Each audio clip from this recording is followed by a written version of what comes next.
कि जमाना काहे प्यार के पीछे पड़ल रहेला, कहे दुगो प्यार करे पलन के अलग करे के कोशिश करेला।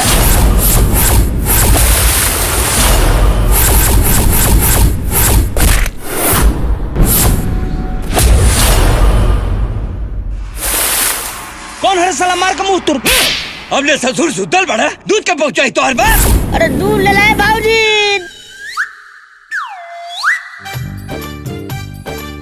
पंडित जी तोहरा लोगन के हमरे चरण में गिर के का मिली?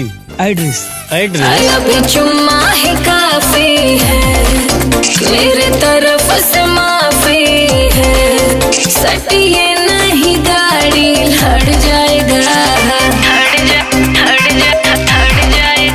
खाली चुम्मा जो दोगी अगर शुक्र मेरा बढ़ जाएगा। कार्तिक अपना जीवन में कुछ करबा या लड़की बाजी ही तो हर बिजनेस रही। तहर नजर में लौंडिया बाजी हुई, मगर हमार नजर में प्यार है। परियन के तू रानी बाड़ू, सोना के चढ़ल पानी बाड़ू, लौटता नजरिया तलड़ जाएगा तनी, ओढ़नी ओढ़ा दे जा जवान बहनी तर जाएगा। अरे हटो ना, एक बार साइड में से पूजा कर, पीछे में टपक ले मर जाए। पूजा मंदिर में कल जाला, कहीं बाहर खड़ा होके कल जाला। हम कार्तिक के पिता बानी, तू और तो हर घटिया लड़का मुनि राम जी, और जकरा के तू घटिया कहता ना ओकरा ऊपर तो हर बिटिया अपन जान निछावर करेले, बुझला? आज के रात कुछ होने न दूंगी, साथ में अपने सोने न दूंगी, कि जाके अलग बिछावन बिछाई जी, कहतनिया राई जी, कोला में लेके सुताई जी। और कैसे मिले के बा? जी हमरा कार्तिक से मिले के बा। ओकरा से कौन काम बा? हम कार्तिक से प्यार करीला। देखिए हमारे बेटी राधिका बाड़ी। भाई लड़की तो हमरा के पसंद दिया।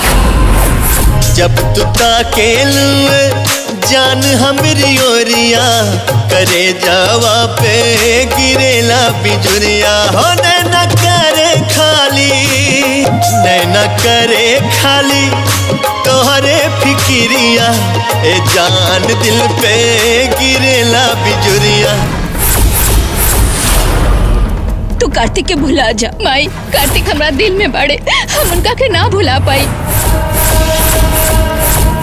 कार्तिक हम तारा बिना जी ना पाई। भले हमन के शरीर अलग बा, बाकी आत्मा एक बा। लगा के देखला का दिल होला प्यार में। राधिका के भाजी, राधिका के शादी तो सारा से करा उतरे, राधिका के बिना कहते कि हम ना जिए।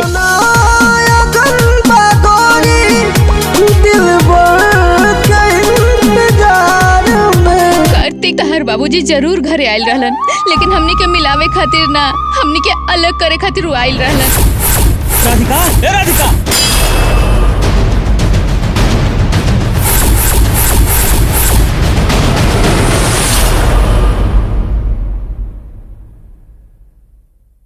परियन के तू रानी बाड़ू, सोना के चढ़ल पानी बाड़ू,